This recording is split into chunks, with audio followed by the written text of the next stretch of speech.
जोहार दोस्तों, स्वागत है आप सभी का इस चैनल में। तो दोस्तों, जेपीएससी जेएसएससी स्पेशल में आज हम लोग झारखंड जीके के प्रश्नों को डिस्कस करने वाले हैं, जो कि ये मॉडल सेट 7 है। इसके पहले के वीडियो जो लोग नहीं देखे हैं वो जाके देख लें, प्लेलिस्ट बना हुआ है। जो कि ये सभी जितने भी मॉडल सीरीज़ हैं, ये झारखंड के अंतर्गत जितने भी एग्ज़ाम्स आने वाले हैं उन सभी एग्ज़ामों के लिए काफ़ी इम्पोर्टेंट मॉडल सीरीज़ हैं। तो दोस्तों, जो लोग इस चैनल में नए हैं, जो लोग इस चैनल को सब्सक्राइब नहीं किए हैं, वो ज़रूर से ज़रूर सब्सक्राइब कर लें। तो चलिए दोस्तों, जानते हैं प्रश्नों को। पहला प्रश्न ये है कि महाभारत में झारखंड को किस नाम से जाना जाता था। तो इसमें दिया गया है नागदेव, गंधर्व देश, पुंडरिक देश या फिर मत्स्य देश। तो महाभारत के टाइम से में झारखंड को किस नाम से जाना जाता था। तो उस टाइम झारखंड को पुंडरिक देश के नाम से जाना जाता था महाभारत के टाइम पे। तो ये ध्यान में रखें। और भी टाइम है, जैसे कि ऐत्रेय ब्राह्मण में झारखंड को पुंड या फिर पुंड्र के नाम से जाना जाता था। वायु पुराण में मुरंड के नाम से मेंशन किया हुआ है।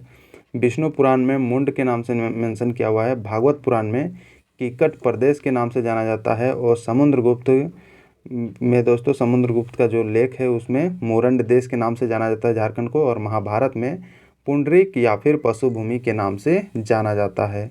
और पूर्व मध्यकालीन की बात करें तो इसमें कलिंग देश के नाम से झारखंड को जाना जाता है। तो ये डिफरेंट जो टाइम थे, जिस टाइम मतलब झारखंड को डिफरेंट नामों से जाना गया।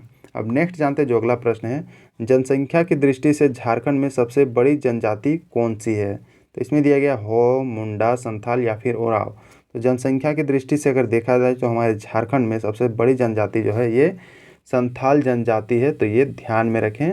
और इसके बाद की बात करें, संथाल जनजाति के बाद उसके बाद उराव आता है, जो कि 19.6% ये रखता है। मुंडा जनजाति 14.8%, हो जनजाति 10.5% और खड़िया जनजाति 2.2% का ये हिस्सेदारी शेयर करता है। और संथाल जनजाति की बात करें तो ये 34% हमारे झारखंड में निवास करती है, जो जनजातियों का प्रतिशत की बात करें तो। अब नेक्स्ट जानते हैं, जो अगला प्रश्न है, लोकसभा में झारखंड के को कुल कितनी सीटें प्राप्त है।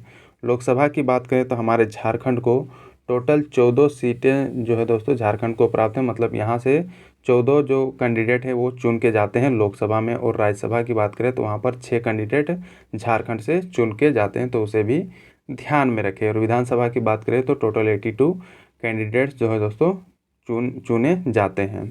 अगला प्रश्न है, झारखंड में पाइका क्या है। मतलब ये पाइका जो है ये हमारे झारखंड में किस चीज़ को बोला जाता है, ये क्या चीज़ है। तो इसमें दिया गया है नृत्य, लोकगीत, चित्रकला या फिर लोक कला। तो दोस्तों, झारखंड में जो पाइका है ये एक प्रकार का ये नृत्य है। तो ये ध्यान में रखें। और ये प्रश्न दोस्तों एसएससी के भी एग्ज़ाम में देखने को मिला था, जो हाल फिलहाल में एग्ज़ाम हुआ है। अब इस नृत्य के बारे में जान लेते हैं। तो ये जो पाइका जो नृत्य है, इसका अगर अर्थ देखा जाए तो ये पैदल सैनिक इसका अर्थ होता है, जो कि ये एक औजपूर्ण नृत्य है। हमारे झारखंड में ये किया जाता है। और ये ऐसा माना जाता है कि ये मतलब एक जो है युद्ध नृत्य है, मतलब मार्शल नृत्य इसको कहा जाता है। जिसमें दोस्तों एक हाथ में तलवार और दूसरे हाथ में शील्ड को संभालना पड़ता है इस नृत्य में। और नृत्य वैसे ही किया जाता है। और इस नृत्य में नर्तक जो है रंग बिरंगी झिलमिलाती कलगी लगी या मोर पंख लगे जो पगड़ी होता है उसको बांधते हैं। और इस पगड़ी में कलगी होना अनिवार्य है इस नृत्य में। तो ये भी ध्यान में रखें पाइका नृत्य में। और ये जो नृत्य है केवल पुरुषों के द्वारा ये किया जाता है, इसमें महिलाएं पार्टिसिपेट नहीं होती है। और इस नृत्य की बात करें तो इसमें 5, 7 या फिर 9 जोड़े होते हैं इस नृत्य में। जो कि ये मुंडा जनजाति में ये सर्वाधिक प्रचलित नृत्य है, जिसको पाइका नृत्य बोला जाता है। अब ये जो नृत्य है इसके जो प्रचार प्रसार में ये डॉक्टर रामदयाल जी का काफ़ी अच्छा भूमिका इसमें देखने को मिला है। जो कि इनके नेतृत्व में इस नृत्य का मंचन दोस्तों 1987 ईस्वी में भारत महोत्सव रूस में ये किया गया था। जो कि ये अत्यंत लोकप्रिय उस टाइम था जब किया गया था। और इस नृत्य से जुड़े और भी जो प्रमुख व्यक्ति हैं, जैसे कि शिव शंकर महतो, राम प्रसाद महली और अशोक कच्छप, ये तीनों व्यक्ति ये पाइका नृत्य से ये जुड़े हुए व्यक्तित्व हैं। तो ये सभी चीज़ें हैं जो पाइका नृत्य से संबंधित है। होप आपको ये टॉपिक पूरा अच्छे से क्लियर हुआ होगा। अब पाइका नृत्य से कोई भी प्रश्न आएगा तो आप इजीली आंसर कर पाओगे। अब नेक्स्ट जानते हैं, जो अगला प्रश्न है, खरवार आंदोलन ये कब हुआ था। तो ये दोस्तों खरवार आंदोलन जो है ये हमारे झारखंड में ये 1874 ईस्वी में ये देखने को मिला था, जो कि ये जो आंदोलन है ये भागीरथ मांझी के नेतृत्व में ये आंदोलन किया गया था 1874 ईस्वी में।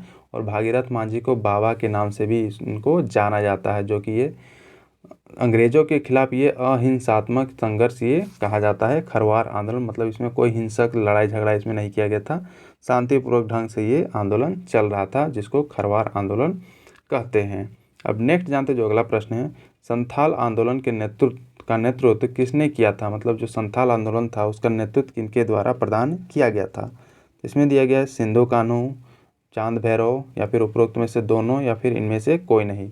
तो जो संथाल विद्रोह जो था ये चारों भाइयों के द्वारा ये किया गया था, सिंधु कान्हू और चांद भैरव, और इनके जो दो बहनें थी फूलो झानो, उनके द्वारा भी इसमें काफ़ी अहम भूमिका निभाई गई थी संथाल विद्रोह में। तो इसका ऑप्शन नंबर सी ये करेक्ट आंसर होगा। अब नेक्स्ट जानते हैं जो अगला प्रश्न है, झारखंड में आदिवासी समुदायों की कुल संख्या 32 है, इनमें से अधिकतर जनजातियां किस प्रजाति के ये देखने को मिलते हैं? मतलब कौन सी प्रजाति से वो बिलोंग करते हैं?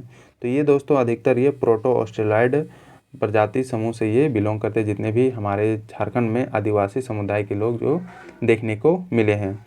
ये टोटल 32 संख्या, हालांकि एक और ऐड करने की बात चल रही है, जब वो ऐड हो जाएगा तब उसको फिर से पढ़ाया जाएगा।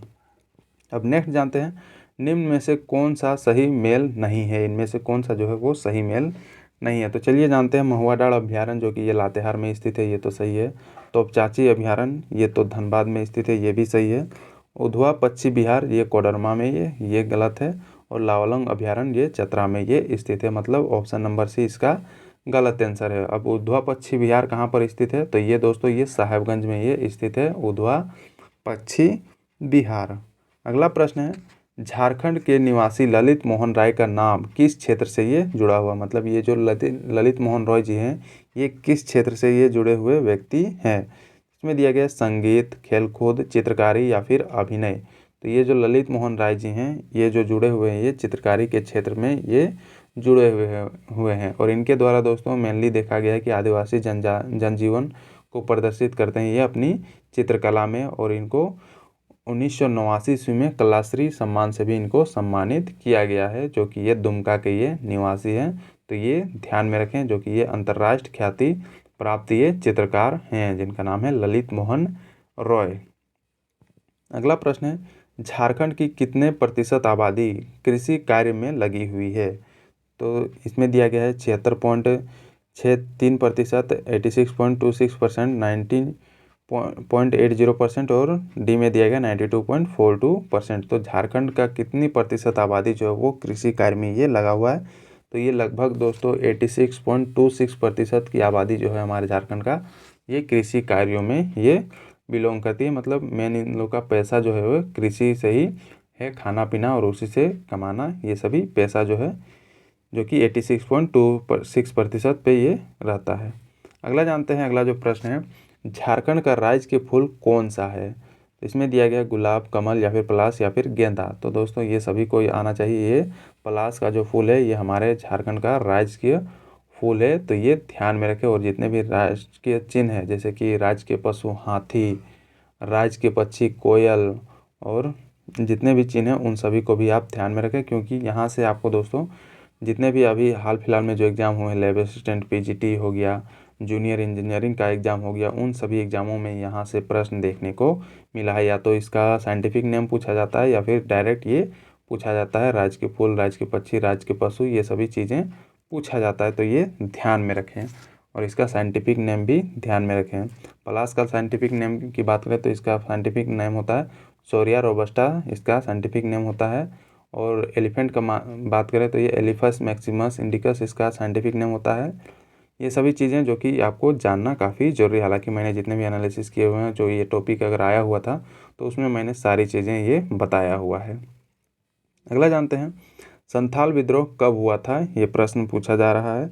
तो इसमें दिया गया है 1855 से लेकर 1856 में, 1857 से लेकर 1858 में, फिर 1899 से लेकर 1900 ईस्वी तक। तो संथाल विद्रोह कब से कब तक चला था दोस्तों?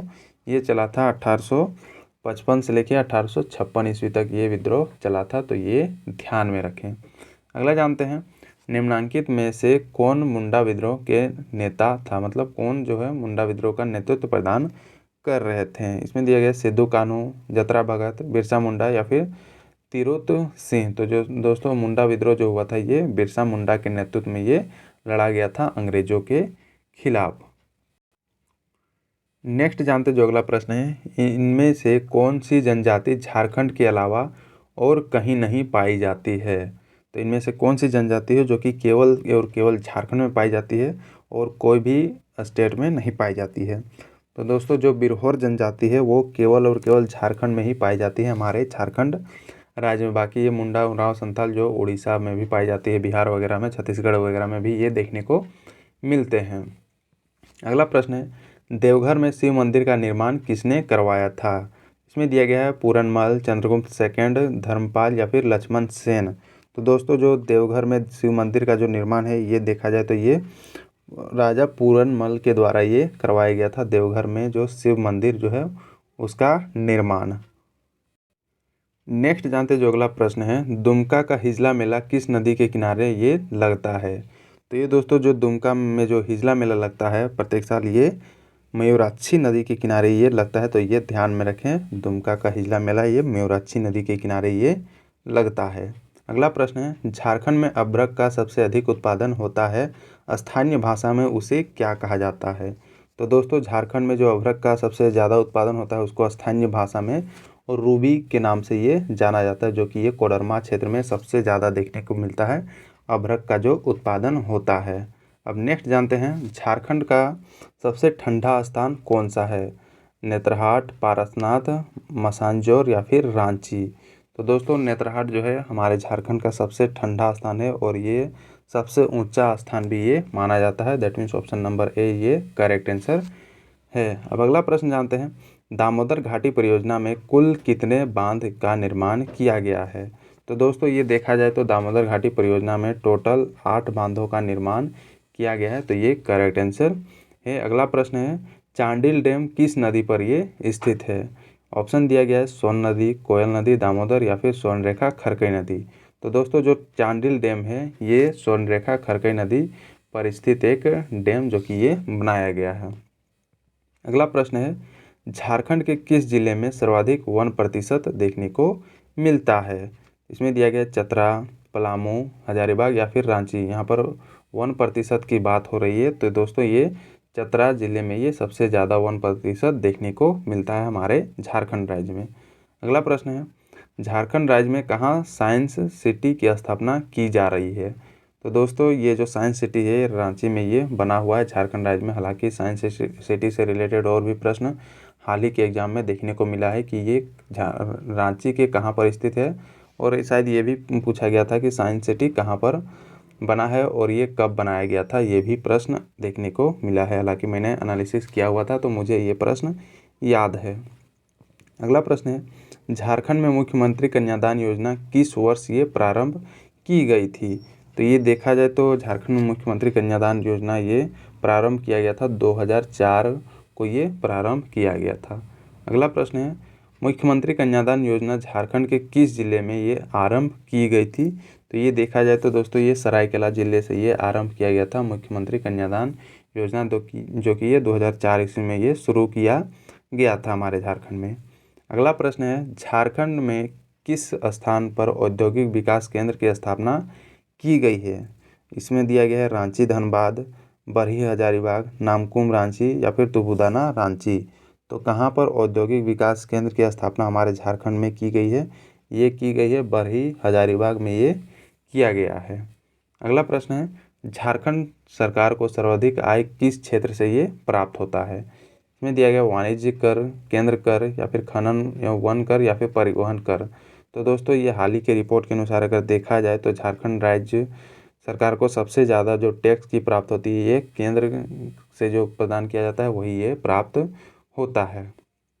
अगला प्रश्न है, झारखंड राज्य में कितने पॉलिटेक्निक एवं खनिज संस्थान ये देखने को मिलता है। हालांकि ये डायनामिकली चेंजिंग क्वेश्चन है, मतलब ये इसका आप जब मतलब जिस टाइम आप एग्ज़ाम देने जा रहे हो उसी टाइम आप इसको एक बार देख लो, क्योंकि ये टाइम टू टाइम ये चेंज होते रहता है। मान लीजिए कभी कोई और पॉलिटेक्निक कॉलेज बन गया, फिर कभी वो चेंज हो गया, तो ये सभी चीज़ें हैं। तो ये इसका कोई करेक्ट आंसर आपको यहाँ पर देखने को नहीं मिलेगा। हालांकि यहाँ पर एक्सप्लेनेशन दिया गया है कि वर्तमान समय में देखा जाए तो झारखंड राज्य में 13 राज्य के पॉलिटेक्निक कॉलेज हैं, 13 निजी पॉलिटेक्निक कॉलेज है और 2 पीपीपी आधारित पॉलिटेक्निक कॉलेज है, मतलब पब्लिक प्राइवेट पार्टनरशिप जो होता है ये वही कॉलेज हैं। अगला प्रश्न है, और जो कि ये भी ये डायनामिकली चेंजिंग क्वेश्चन है, जो कि ये पूछा जा रहा है, झारखंड राज्य में डीम्ड टू बी विश्वविद्यालय सहित कितने विश्वविद्यालय ये देखने को मिलता है। हालांकि ये इसका कोई आंसर जो है करेक्ट आंसर यहाँ पर नहीं है, जो कि ये दिया गया है कुछ एक्सप्लेनेशन, इसको आप एक बार देख सकते हैं। अब नेक्स्ट जानते हैं अगला जो प्रश्न है, लड़कियों को स्नातकोत्तर तक की निःशुल्क शिक्षा के लिए झारखंड सरकार ने निर्णय लिया है, मतलब कब निर्णय लिया गया है झारखंड सरकार के द्वारा, 21 मई 2003 को, 21 मई 2004 को, 21 मई 2005 को या फिर 21 मई 2002 को। तो दोस्तों ये जो निर्णय लिया गया है ये झारखंड सरकार के द्वारा, ये 21 मई 2005 को ये निर्णय लिया गया है और ऑप्शन नंबर सी इसका करेक्ट आंसर है। अगला प्रश्न है, झारखंड राज्य में कितनी वृहद सिंचाई परियोजनाएं देखने को मिलती है। तो ये दोस्तों टोटल 8 सिंचाई परियोजनाएं ये देखने को मिलती है हमारे झारखंड राज्य में। अगला प्रश्न है, झारखंड विजन 2010 में कितने सूत्र हैं। इसमें दिया गया 27, 25, 20 या फिर 28 सूत्र। तो झारखंड विजन 2010 की बात करें तो इसमें टोटल 27 सूत्रों के बारे में यहाँ पर मेंशन किया हुआ है। अगला प्रश्न है, वर्तमान में झारखंड विधानसभा में कितनी सीटें अनुसूचित जाति के लिए ये आरक्षित है। तो ये देखा जाए तो अनुसूचित जाति के लिए, दैट मीन्स शेड्यूल कास्ट के लिए, ये टोटल जो है ये 9 सीटें ये आरक्षित की गई है झारखंड विधानसभा के लिए। इसमें दोस्तों जो है टोटल कुल 82 जो सीट हैं झारखंड विधानसभा में, जिसमें एसटी का देखा जाए तो 28 सीट है और 9 seat SC, that means schedule caste जो अनुसूचित जाति के लोग हैं उन सभी के लिए ये आरक्षित है, और जिसमें एक सीट जो है एंग्लो इंडियन सदस्य के लिए शायद मनोनयन, ये हालांकि ये शायद हटा दिया गया है, वो आप एक बार करंट में देख लें।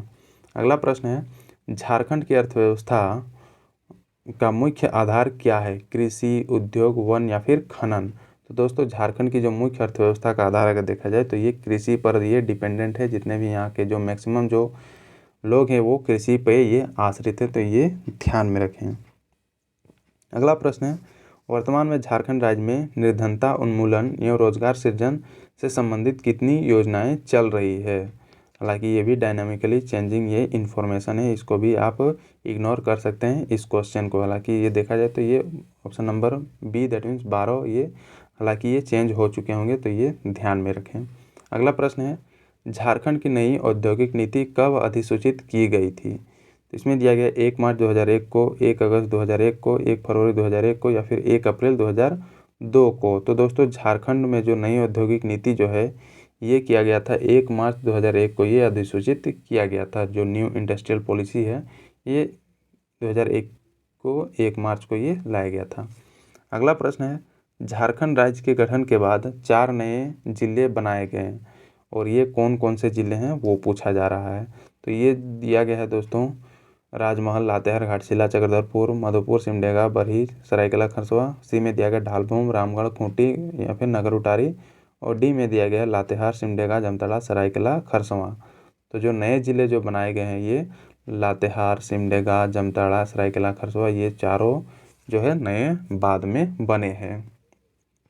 अगला प्रश्न है, झारखंड में राष्ट्रीय राजमार्ग की कुल लंबाई कितनी है। हालांकि ये भी डायनामिकली चेंजिंग इंफॉर्मेशन, लेकिन लेटेस्ट अगर देखा जाए तो हमारे झारखंड में राष्ट्रीय राजमार्ग की जो कुल लंबाई है ये देखने को मिलती है 3340 किलोमीटर ये देखने को मिलती है। हालांकि अगर हो सके 1-2 साल में फिर से अगर ये क्वेश्चन अगर पूछा जाए तो आप उस टाइम देख लें कि उस टाइम कितनी, क्योंकि ये बढ़ती रहती है, कभी मान लीजिए सरकार को और अगर आगे बढ़ाना पड़े तो उसमें ये डाटा चेंज हो सकता है। अगला प्रश्न है, दामिनी कोह की घोषणा कब की गई थी। 1822 ईस्वी में, 1823 ईस्वी में, 1824 ईस्वी में या फिर 1832 ईस्वी में। तो दोस्तों दामिनी कोह की घोषणा जो है ये 1832 ईस्वी में ये की गई है थी, जो कि ये दामिनी कोह का मतलब होता है संथालों के रहने का जगह को ही दामिनी कोह बोला जाता है, तो ये ध्यान में रखें। अगला प्रश्न है, झारखंड क्षेत्रीय स्वायत्त परिषद का गठन कब किया गया था। उसमें दिया गया 9 अगस्त 1995, 9 जून 1996, 15 जून 1995 या फिर 19 जून 1996 को। तो दोस्तों देखा जाए तो झारखंड क्षेत्रीय स्वायत्त परिषद की जो गठन है ये किया गया था 9 अगस्त 1995 ईस्वी में इसका गठन किया गया था, तो ये ध्यान में रखें। अगला प्रश्न है, ब्रिटिश शासन के विरुद्ध उराव विद्रोह का नेतृत्व किसने किया था? तो जो उराव विद्रोह जो हो रहा था उस टाइम ब्रिटिश शासन के खिलाफ जो लड़ा गया था ये विद्रोह, ये बुद्धू भगत के द्वारा ये मतलब नेतृत्व प्रदान किया गया था जो उराव विद्रोह हुआ था। अगला प्रश्न कि राजमहल ट्रैप झारखंड के किस भाग में ये स्थित है, जो कि झारखंड ज्योग्राफी से रिलेटेड ये प्रश्न है। तो यहाँ पर दिया गया उत्तर पश्चिम भाग में, उत्तर पूर्व भाग में, दक्षिण पूर्व भाग में या फिर उत्तर पूर्वी भाग में। तो ये दोस्तों जो राजमहल ट्रैप है ये उत्तर पूर्वी भागों में ये देखने को मिलता है, जो साहिबगंज इलाका जो है वहीं पर ये राजमहल ट्रैप देखने को मिलती है। तो ये था दोस्तों जो कुछ प्रश्न जो कि इसमें मैंने मॉडल सेट 7 में ये डाले हुए हैं। हालांकि ये जो सीरीज है ये चलता रहेगा, इसको आप रेगुलरली देखते रहें। आपको यहीं से दोस्तों झारखंड के जितने भी जो एग्ज़ाम होते हैं और झारखंड जीके के जितने भी प्रश्न पूछे जाते हैं वो प्रश्न आपको मैक्सिमम आपको यहीं से देखने को मिलेगी। और दोस्तों इस चैनल में आपको और भी चीज़ें देखने को मिलेगी, जितने भी एग्ज़ाम हुए उन सभी का एनालिसिस यहाँ पर देखने को मिलेगा, जो कि ये आने वाले एग्ज़ामों के लिए काफ़ी इंपॉर्टेंट होता है। यहाँ से आपको एक आइडिया मिल जाता है कि किस प्रकार के प्रश्न जो है दोस्तों लेटेस्ट में पूछे जा रहे हैं। और झारखंड जीके जीएस के प्रीवियस ईयर क्वेश्चन भी यहाँ पर डिस्कस किए जाते हैं, और वीकली करंट अफेयर जो कि ये लगभग सभी एग्ज़ामों के लिए ये काफ़ी इंपॉर्टेंट ये सीरीज है। तो आप इसे भी रेगुलर फॉलो करते रहें। ये सैटरडे मॉर्निंग को प्रत्येक सप्ताह ये लॉन्च किया जाता है। और दोस्तों यहाँ पर झारखंड के करंट अफेयर के वीडियो भी यहाँ पर आपको देखने को मिलेगी। तो थैंक यू दोस्तों फॉर वॉचिंग दिस वीडियो को ज़्यादा से ज़्यादा लाइक करें, शेयर करें और कमेंट करें। और जो लोग इस चैनल में नए हैं, जो लोग इस चैनल को सब्सक्राइब नहीं किए हैं, वो ज़रूर से ज़रूर सब्सक्राइब करें, बेल आइकन जरूर दबाएं ताकि आपको रेगुलर अपडेट मिलती रहे इस चैनल के थ्रू। और जिसे इसकी PDF की ज़रूरत हो वो टेलीग्राम ग्रुप ज्वाइन करें, लिंक आपको डिस्क्रिप्शन बॉक्स में मिल जाएगा। तो थैंक यू दोस्तों, मिलते हैं नेक्स्ट वीडियो में, तब तक बने रहें।